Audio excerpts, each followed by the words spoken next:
Everyone, please join me in welcoming Elsie Owusu.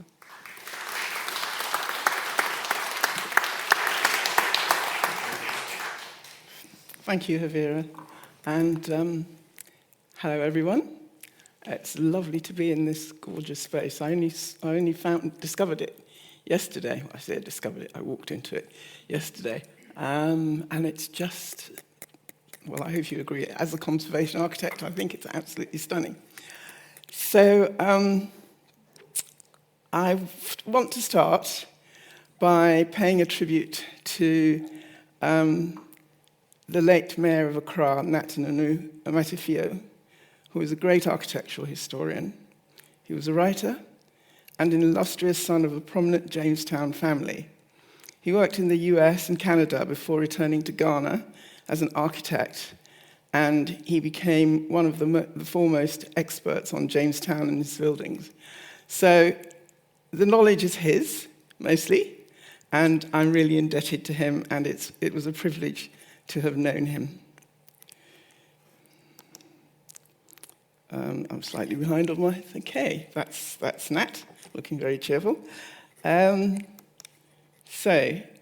History.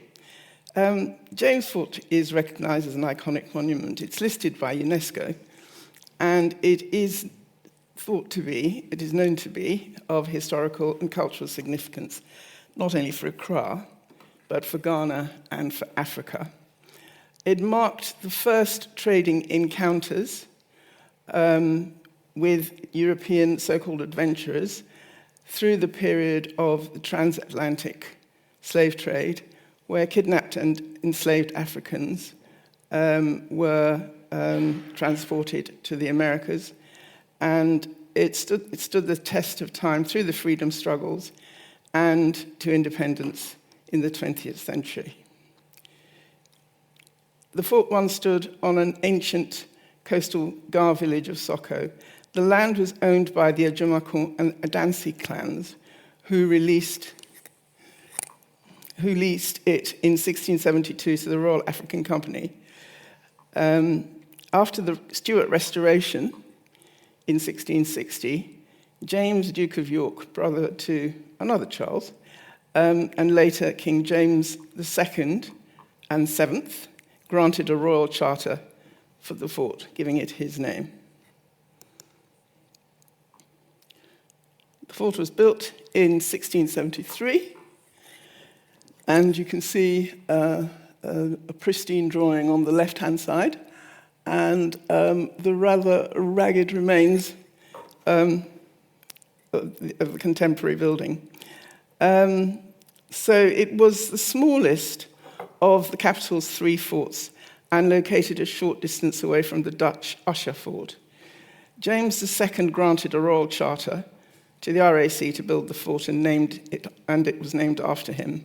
It began as a trading post and very soon became a prison for holding enslaved Africans who were to be transported to the Americas. From its beginning as a trading post, modifications were made so that it could be used as a prison. So this is the actually this was taken, I think, probably a few years ago, and you can see that it's called James Fort Prison. It's in a state of some dilapidation. As I said, it's one of the last. It was the last fort to be erected in Accra. The fortified trading posts, as they were called, started being built in 1482 and continued to be built along the Guinea coast, now modern Ghana, until 1786.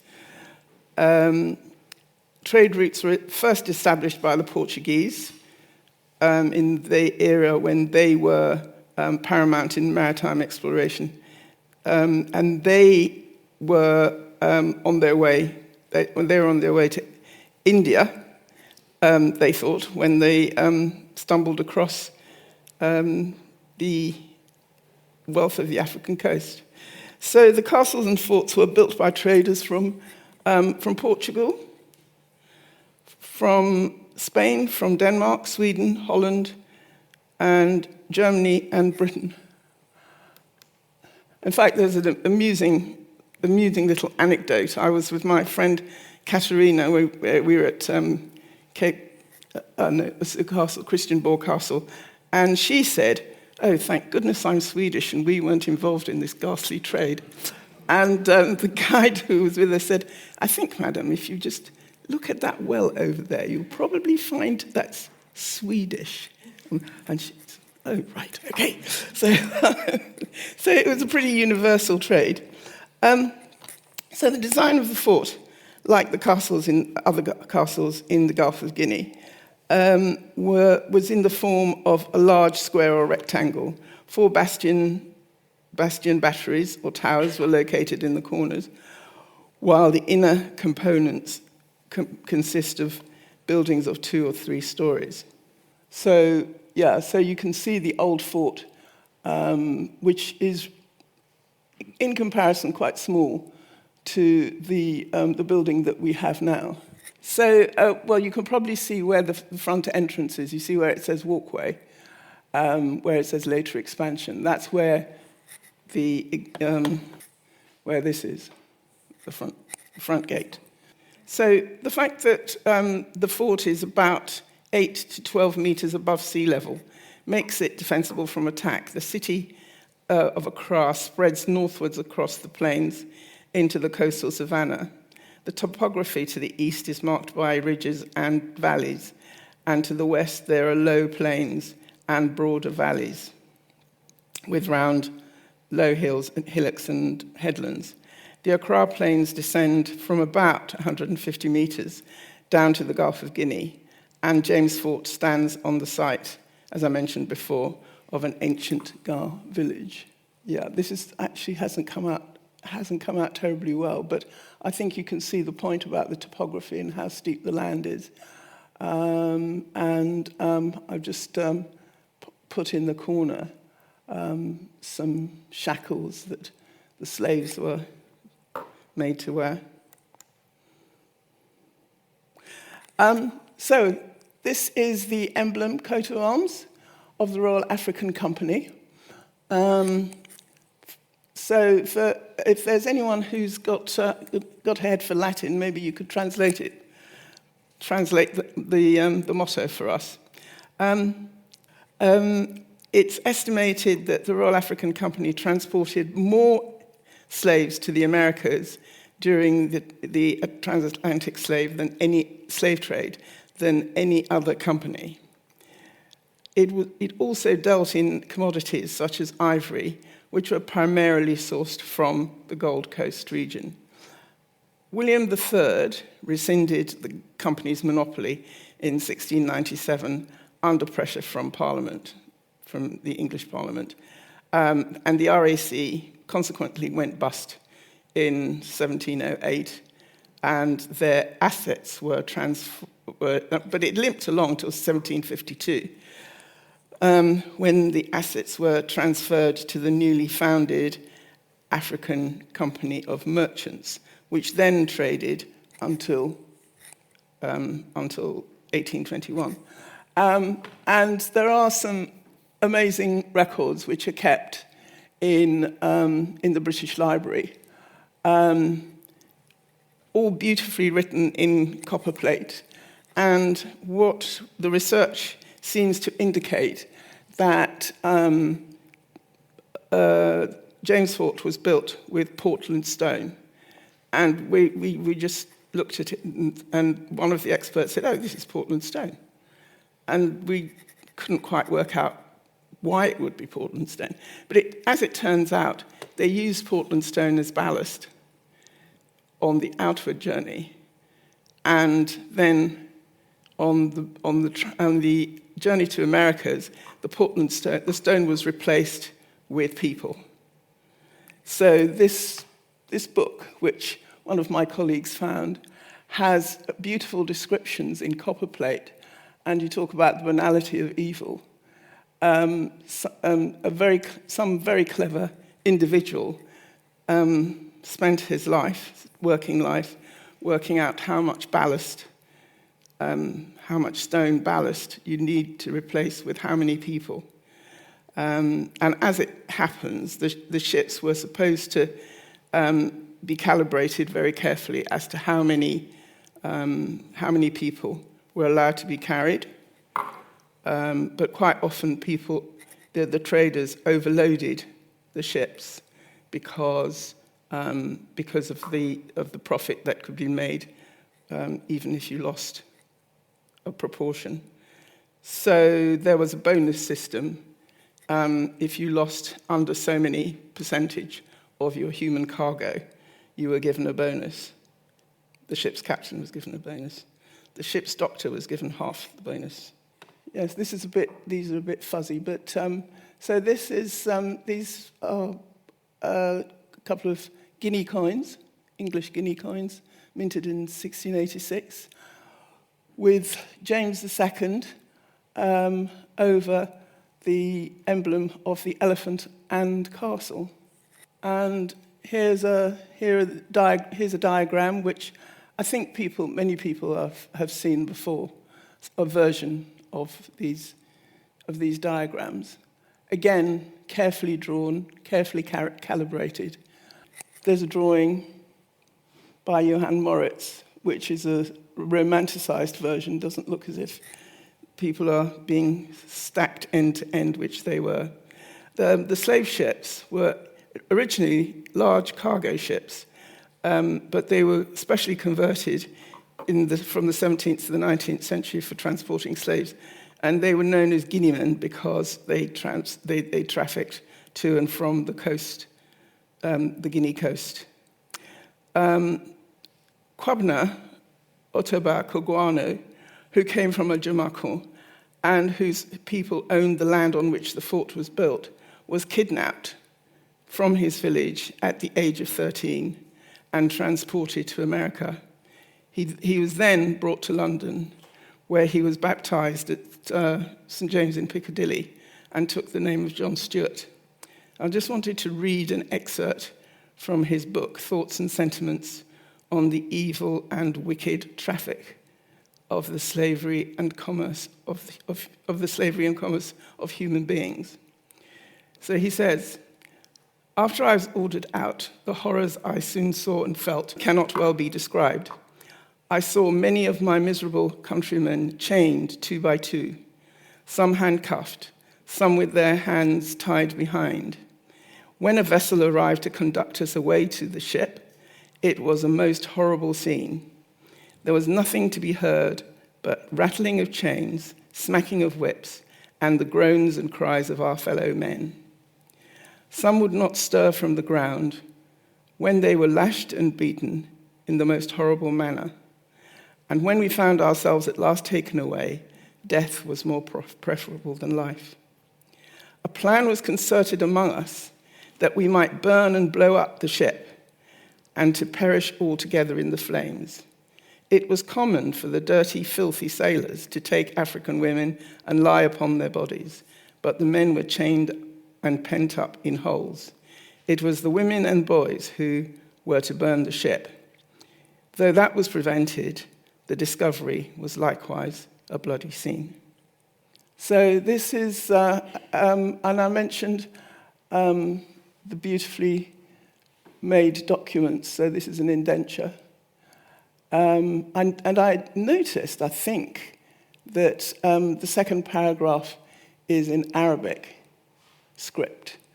Again, I'm not an expert on these things, but it's an interesting thing to notice. So the company, the RAC companies, were dotted along the coast, and you can see there are eight or nine all the way to Accra. The one in Accra to the eastern side is James Fort. And yes, so this describes the Middle Passage and the transfer of goods from Britain to Africa and then the Americas.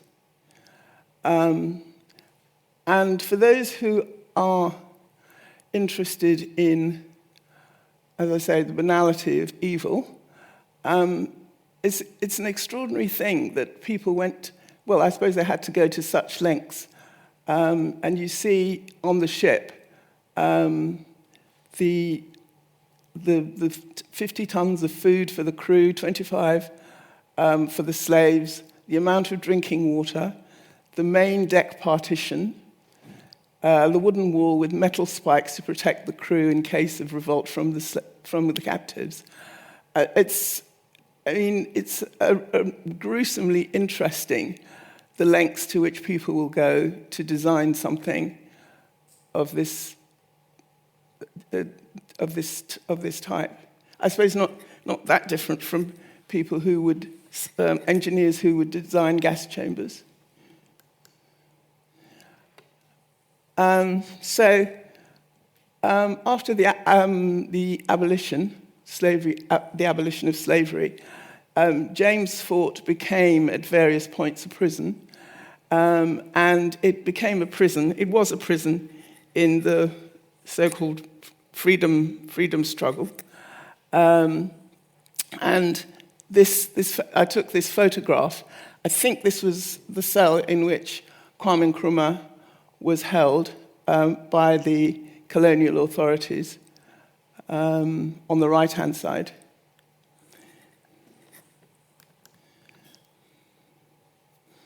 And so independence, after a long struggle, came in 1957. The colonial administration had moved the capital from Cape Coast to Accra.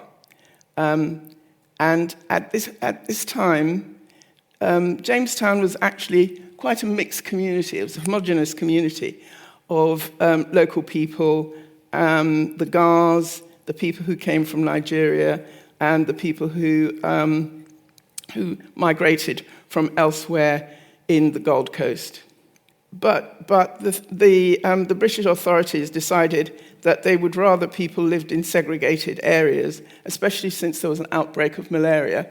So the Europeans who lived in Jamestown were forced to migrate to the white areas, cantonments, the Ridge, that sort of area, which is quite common. Those names probably for anybody who knows about colonial settlements. The areas, names like Ridge and cantonments are sort of euphemisms generally for people, for areas where black folks are not allowed to live. So here we are, Kwame Nkrumah, and the Big Six, as they were called, the founding fathers of Ghana's republic. And as I say, it was a long struggle, but Kwame Nkrumah became prime minister after a plebiscite, and in 1957, independence was declared, and I remember, I think I must have been 3 or 4 at the time, and there was great jubilation in Ghana. And during the time of the vote, the presidential vote, I remember everybody had yes on their car, and except we didn't, except us. And I said to my father, "Can we not have a yes on our car?" And he said, "I don't like that man." And so the short answer is no. So I felt very deprived at the time.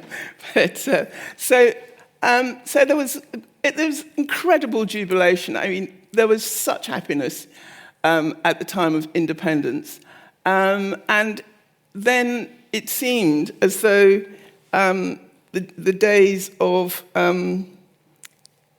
the days of angst and anger were forgotten. And in 1961,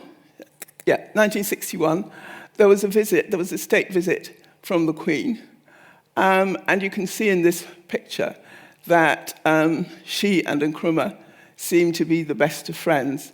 But isn't it amazing that people who were in such contention on behalf of their countries can seem so happy in each other's company. And of course, then after that, there was a coup. And Kwame Nkrumah was toppled. Nobody quite knows how it happened.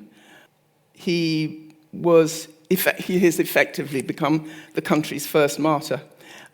So this monument is in not far from Jamestown.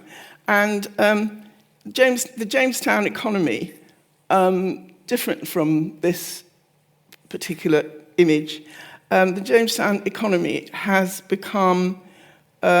fallen into, it's a very, very poor area. Now, I'll just show you this. So you can see it's marked, the area is marked by the lighthouse. People live on the seashore. It's estimated that before the rehabilitation of the harbour, it's estimated that between 5,000 and 10,000 people lived on the shore, on the beach, subsisting on fishing, boat making, and petty trading. According to Mayor Amatefio, Accra was very cosmopolitan from pre-colonial times. The local clans, the Gars, the Fantis, and other African peoples coexisted and created a melting pot of international cultures. Their families mixed with Europeans, and there was a large group of mixed heritage families who played a big part in founding the society, the Jamestown Society, and also participated in the slave trade.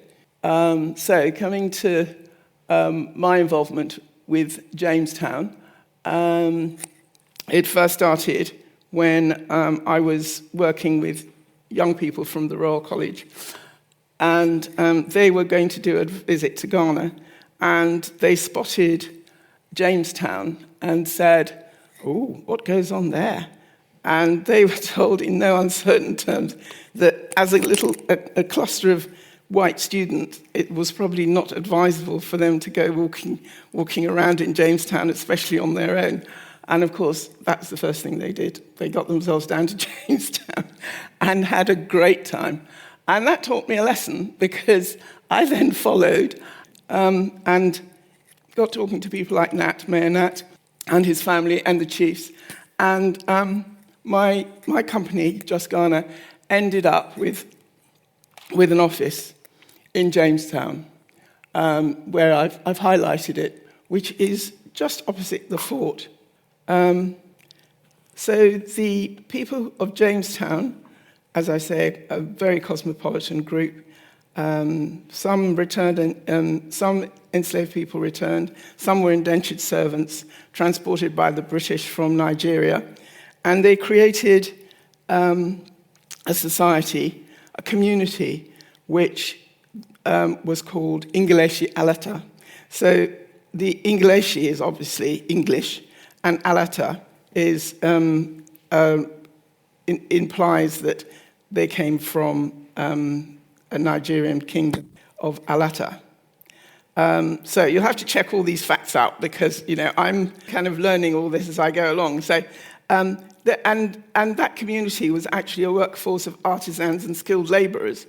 And so whilst fishing remains an occupational mainstay, Jamestown's creative communities do thrive on crafts and cultural enterprises.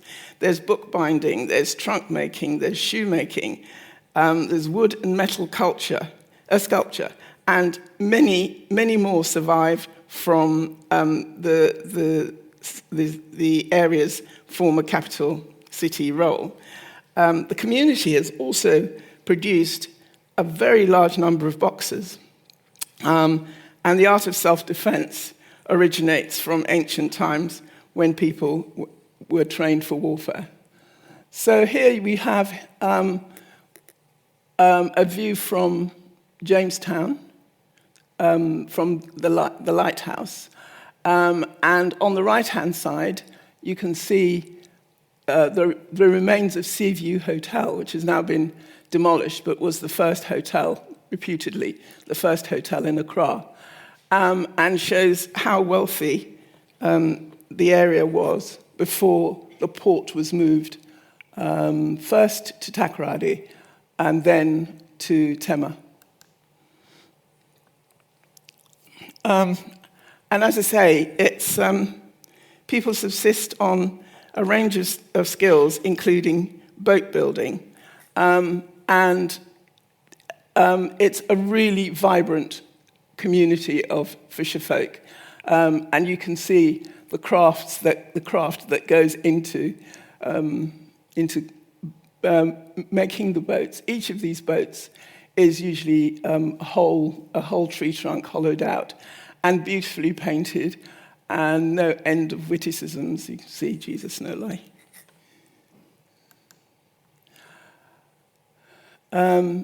So it is a hugely youthful population. UNESCO estimates that 50% of the population of Jamestown is under the age of 15. And I mentioned that to a UK friend, and they said, gosh, it must be absolute pandemonium. But strangely, Ghanaian children are incredibly well behaved, so it isn't pandemonium. It's just very, very loud, very joyful. There's lots of music. There's lots of street life. There's an interesting phenomenon where people seem to keep their goods and chattels in their houses and sleep out on the streets. So when you go out at night, the streets are like dormitories, and street life is just extraordinary in Jamestown. And you can see here, overlooking the buildings, the James Fort buildings, the state of dilapidation into which it's descended since it stopped being a prison. There are all sorts of plans to rehabilitate the buildings. After it was decommissioned, it was given into the custodianship of the Ghana Museums and Monuments Board, which was established in 1957 as legal custodian of Ghana's material and cultural heritage, including James Fort. The building is vacant and has no sustainable purpose.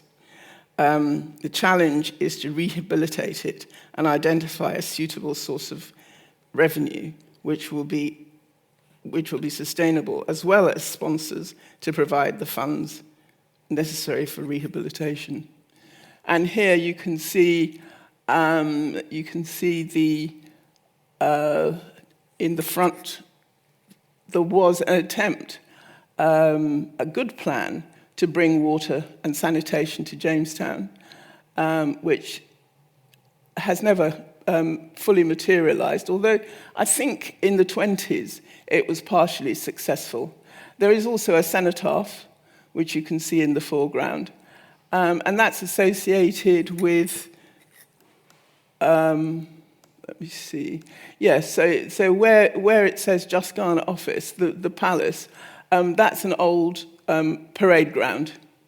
So the cenotaph and the parade ground are linked to each other.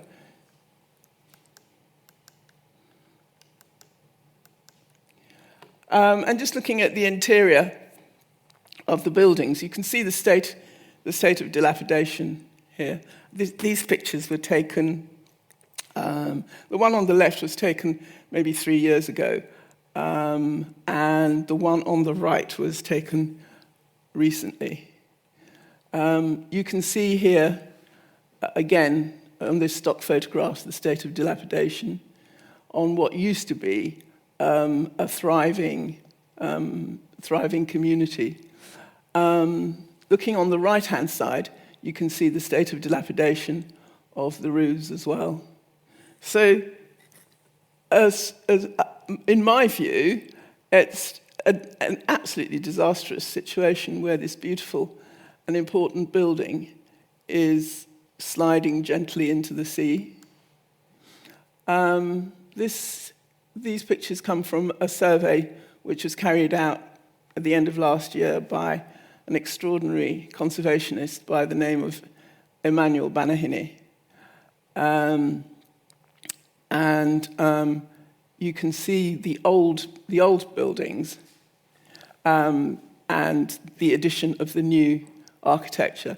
So where it says the vault load-bearing structural walls, we think that's probably the cell where one of the big six or some of the big six were held.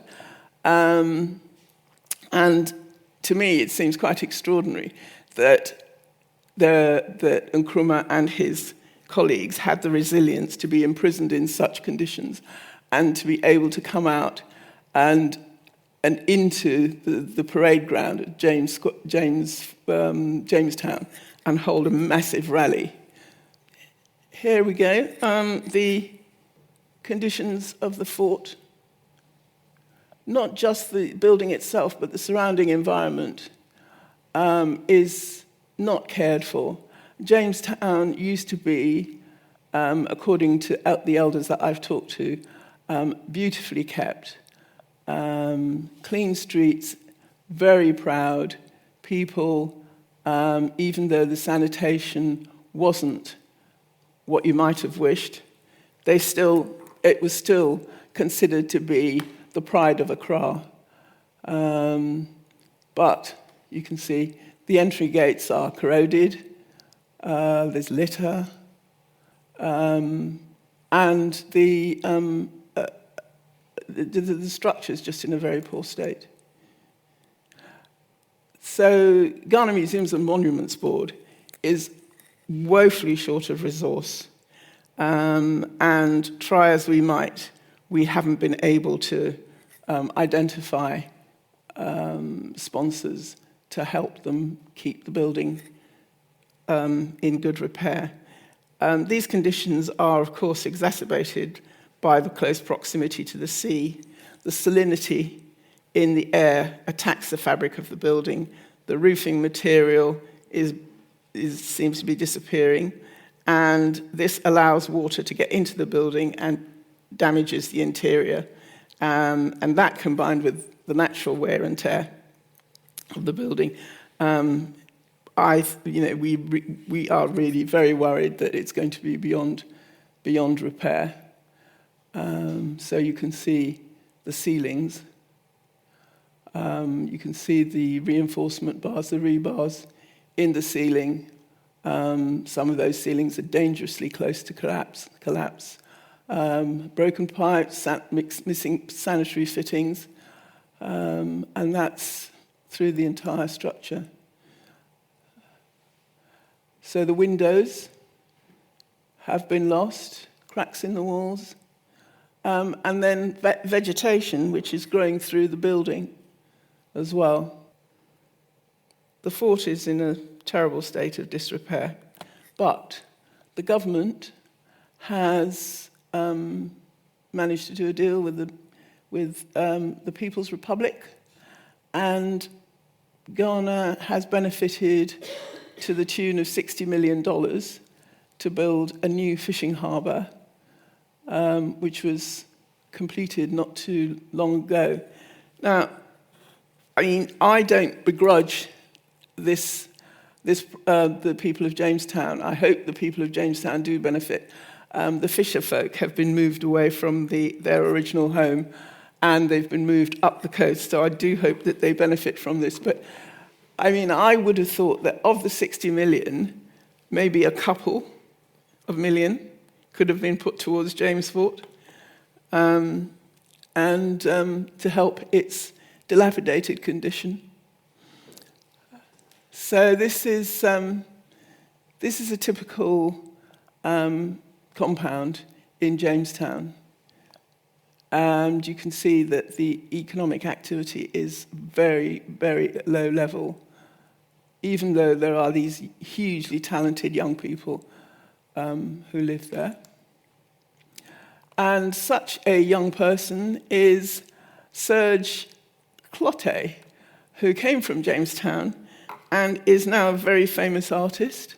We worked with him when he was a student and he did a residence, an artist in residence for us, working with the children and young people of Jamestown. And here they are, they're recording images of their lives, the environment, the society in which they live, the lighthouse, the boats, colourful boats with flags, and they were hugely inspired by Serge. So here he is again.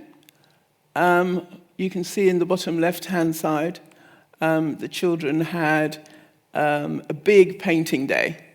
Parents came, the children came, and Serge led the whole exercise and was really, really inspirational. He was with us for 3 months, and at first, when people met him, they thought he was very peculiar. He did some interventions down on the seashore. So he would go down to the seashore, because they don't fish on Tuesdays. Tuesday's a rest day in Jamestown. And Serge would go down to the beach and cover himself with fishing nets. And he was making a point about sustainability and about how precious the fish were, and how they should be cared for. And people thought this was very peculiar. This man turning up and using what used to be called kufu or gallons, these water containers, and burying himself under fishing nets. But they soon got used to him, and you can see that the kids were particularly enthusiastic. So there is an extraordinary school on the beach in Jamestown. It's one of the few places that I've seen in Ghana. You can see where the young girl in the wheelchair is being helped by 2 young boys. And I said to the older boy who was pushing the girl, "Is that your sister?" And he said, "No, she's my friend." And it was so touching. And he just kept an eye on her, looked after her, and took her to school and brought her home. And these are, in spite of the fact that they're wearing, and they have to wear, school uniforms and come to school looking, neat and tidy. These are some of the poorest people that I've ever encountered. And the woman in the red, her husband suffered with a wheelchair disability. So she's an advocate for children and young people with disabilities and integrating them into school life. Jamestown, arts and culture. So this festival, the Chalet Wote Festival, has become a huge international festival. I think there are between 50 and 80,000 attendants every year. And you can see the performances, the talent, the music, working with children and local children and young people. It is absolutely fantastic. When we first encountered it, I think there were probably about 150 kids, and now it's just absolutely massive.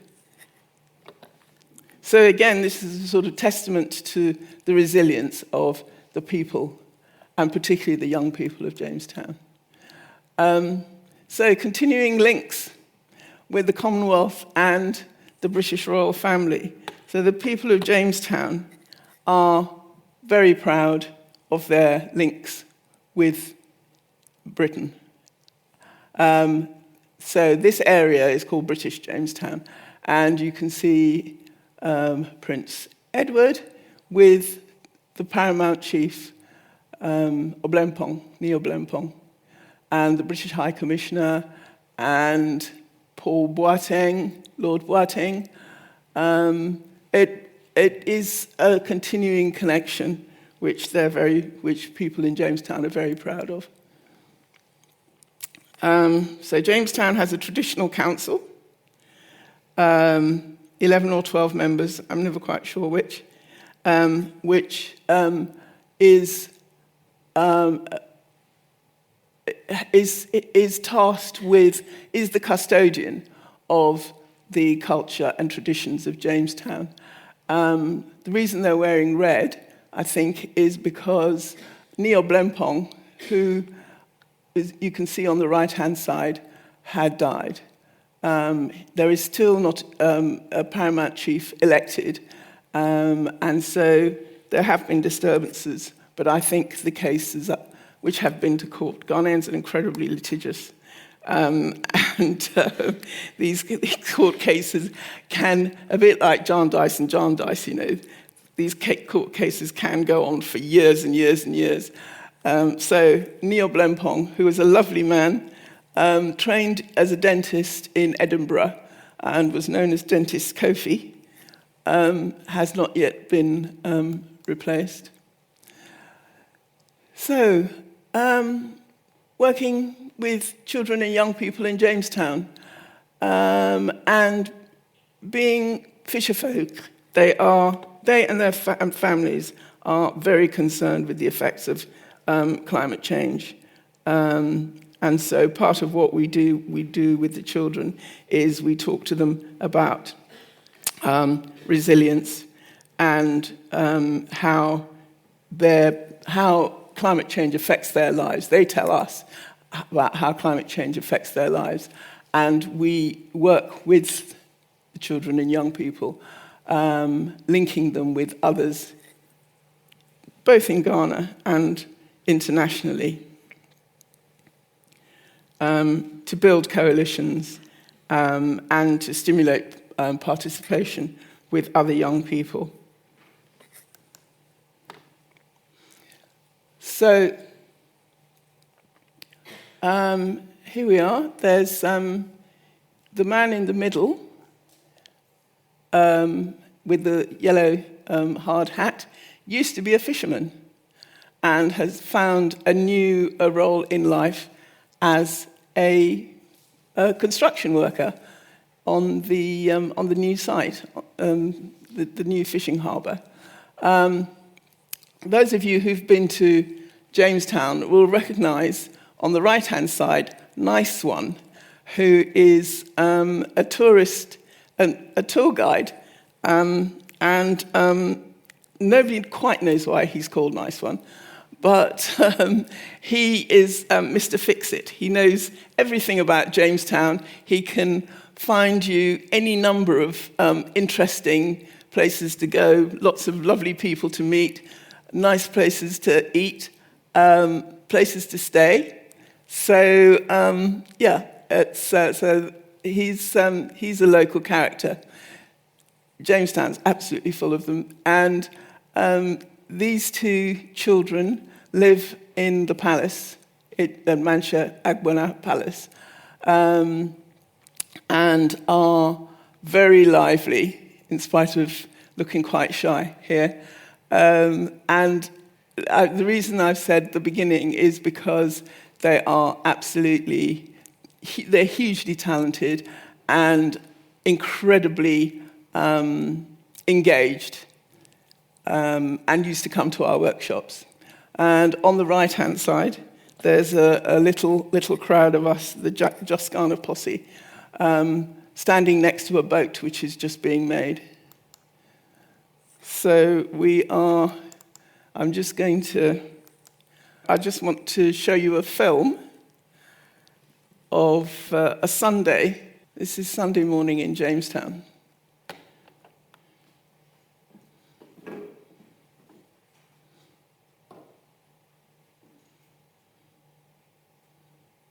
That's Serge.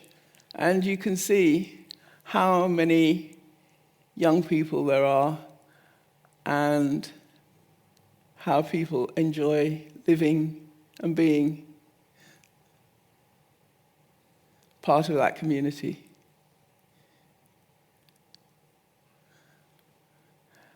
And to me, this is a testament to the resilience of the people of Jamestown, having been through the travails of the slave trade, having fought for independence, having lost their livelihoods to other fishing harbours in Accra and in Ghana. There is still a huge amount of life and hope. Hope for the future. And I think Jamestown has so much talent and it has so much potential that I hope people will go, people will visit, and people will work there and help the community to become the amazing place that it can be.